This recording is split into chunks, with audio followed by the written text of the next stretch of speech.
O Lucas, ele faz uma pergunta muito interessante que eu nunca parei para pensar. A gente vai ter que pensar agora, mas ele pergunta qual é o pior vício? É o seu. Podemos ter. Ó, eu tenho uma coisa aqui muito legal. Eu tenho isso aqui, ó. Now the world don't move to the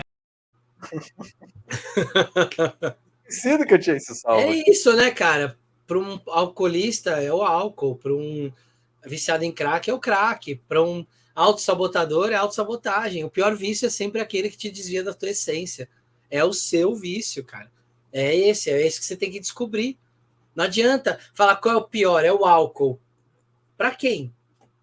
Talvez para uma pessoa o álcool seja um vício que não afete tanto a vida dela. Ela é um alcoólatra, mas naquela coisa que afete a vida dela. E para outras pessoas é um vício extremamente perigoso, que a pessoa não consegue não estar bêbada. Então, assim, qual que é o pior?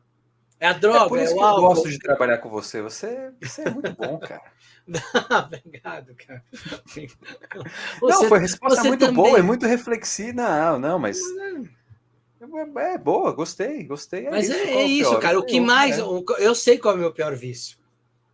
E eu preciso trabalhar, e não é o álcool, não é a droga, não é não sei o quê. Essas coisas são para outras pessoas. Para mim, não. Então, uma parte do trabalho de autoconhecimento é isso: é reconhecer qual é o seu vício, porque ele é o seu pior vício, seu pior demônio ali que te assombra, e aí reconhecendo quem ele é, trabalhar ele vai ser o seu pior vício, não tem jeito, né? Excelente. Então eu volto à pergunta: quais são os piores vícios de vocês, né? Não precisam se expor aqui no chat, óbvio, mas é para Algumas refletir. pessoas, inclusive, estão se expondo. Tudo Estão se bem, expondo, sintam-se é. acolhidas. Saibam que nós também temos os nossos. Por Temos. exemplo, sei lá, tipo uma pessoa com mais de 40 anos que é viciada em bonequinhos. É isso. Brincadeira, isso não é um vício. Mas, por exemplo, teve alguém que perguntou lá Não. atrás se o colecionismo ou ter hobby Hum, pode ser um vício. Normalmente é algo saudável ter um hobby. Colecionar coisas é saudável também, porque te dá ali uma vazão, né, para o estresse, e é uma coisa que você gosta, mas se você, por exemplo, está gastando mais dinheiro do que você ganha para comprar coisas do seu hobby, de ser colecionador, indo para eventos em outros países que você não tem como pagar, mas você vende o carro para fazer isso. Sabe aquele lance da galera que está com algum tipo de dependência química e vende uma coisa de casa para comprar mais substância? Cara, se você está vendendo seu carro para ir por causa do seu hobby, depois vai fazer falta, cara, você tem que olhar e falar: opa, isso virou um vício. Então temos tem que uma tomar questão cuidado aí. com esse limite, porque se está virando nocivo, virou um vício. Isso. Aí, olha só, uma pergunta que foi feita no início, eu respondi muito, muito superficial, mas a Luciene traz de novo, e acho que agora a gente pode trazer outros níveis de resposta, que é como combater os vícios, né?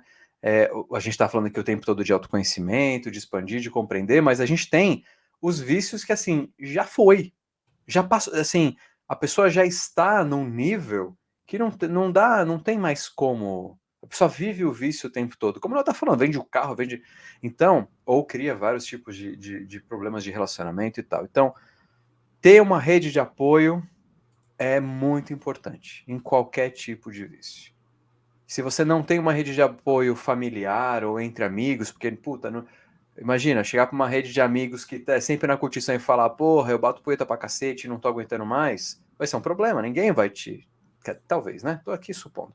Vai ser um problema. Agora, encontrar uma rede de apoio, um lugar, uma reunião, como tem o AA, por exemplo, né? E você tem grupos de apoio a vícios em tudo que é canto. É super importante. Super importante você ter ouvidos que te ouçam de verdade, de forma atenta, interessado naquilo que você tem para contar e que possam eventualmente dar. Então, assim, eu não estou nem falando de um terapeuta, apesar de ser importante, um psicoterapeuta, um acompanhamento, eu considero importante, sou da área, mas não só isso. Ter alguém que passou pelo processo, ter alguém que está em processo de desvício, né? Tá em Por processo isso que ali. o AA é tão importante, né, cara? Isso, Por isso que o AA é exatamente. tão importante. Às vezes as pessoas que não conhecem fazem piada, não sei o que, cara, mas é muito importante. E eu conheço alguns ex-alcoolistas que frequentam até hoje, né? Estão, sei lá, 20 anos sem pôr uma gota de álcool na boca, e que frequentam até hoje, porque é um apoio muito importante. A pessoa que está lá no meio daquele desespero, olhar para alguém ali que saiu, que conseguiu, cara, isso traz uma força, uma esperança que é bizarra, cara. Não tem como Cara, você assistiu a Hermes e Renato? assistir. Não, não, fala sério mesmo. Sabe o Huawei de Sei, Petrópolis? sei, sei. Cara, ele é um viciado em recuperação há anos. Ele não bota uma gota de álcool há muito. Da época do Hermes e Renato da MTV. Teve uma cena em que ele precisava fingir que estava bebendo e era suco de uva, como se fosse vinho. E ele pegava e, tipo, não, falava as coisas, né, que ele aprendeu lá no, não sei se no AA, onde foi, porque por mais que ele apresente aquela coisa toda e tudo mais, ele tem um processo, assim, de sair do vício de álcool há mais de décadas, Muito sabe? tempo. É. Então é muito interessante isso. Então, assim, ter um grupo de apoio é muito importante, para o que quer que Uhum. seja, qualquer que seja o vício. Inclusive, a Yara atrás, né, falou, algum lugar aqui em cima, vício de fofoca, né, viciado em fofoca, TikTok, não sei o quê. Então, assim, se Aí você vê era que... viciado em fofoca, Isso. TikTok de gato, qualquer zero gelada, reclamar, começar as coisas, não reclamar, comprar livros e não ler. E era o único aí que não é um vício identificado é comprar livros e não ler. Cara, é verdade, quando eu ouvi uma coisa uma vez, isso desbloqueou minha mente. Porque assim, a gente É. compra livro e fica naquela coisa, puta, eu comprei o livro, eu tenho que ler. E aí, eu não sei quem foi que falou, cara, eu não sei, lembro se foi o Karnal, se foi o Cortella, um deles falou isso, eu achei muito legal, porque ele falou assim, nem todos os livros estão na minha estante, eu li, mas eles estão lá, porque se um dia eu precisar consultar, eu tenho onde consultar. E aí eu lembrei, cara, quando eu montei o curso de tarô do canal, eu tenho aqui uns 20 livros de tarô em francês, em espanhol, o Mutus Liber, eu tenho um monte de coisa aqui, o Mutus que me ajudou inclusive no curso de alquimia, são livros incríveis e que muitos eu não li, mas que na hora de montar o curso eu peguei, consultei e me ajudou a montar o curso de tarô.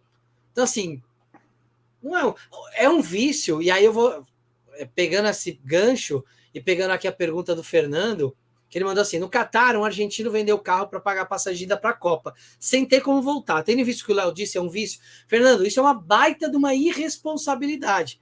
Talvez começar a comprar mais livros do que você consiga guardar na sua estante seja uma irresponsabilidade. Agora, quando se torna um comportamento recorrente e que traz malefícios de forma recorrente, né, que se torna nocivo de forma recorrente, Como aí se torna um acumuladores, né? vício. Isso, como alguém que é acumulador. Boa. Então, assim, isso se torna. Esse cara, é um irresponsável. Ele foi lá e jogou para os deuses e resolvam aí para mim. Mas ele não é um viciado, a não ser que toda a Copa ele faça isso e venda tudo da casa dele para poder ir para a Copa sempre. Mas a gente precisa só prestar atenção, porque o vício ele se torna um comportamento que é recorrente e nocivo. Boa.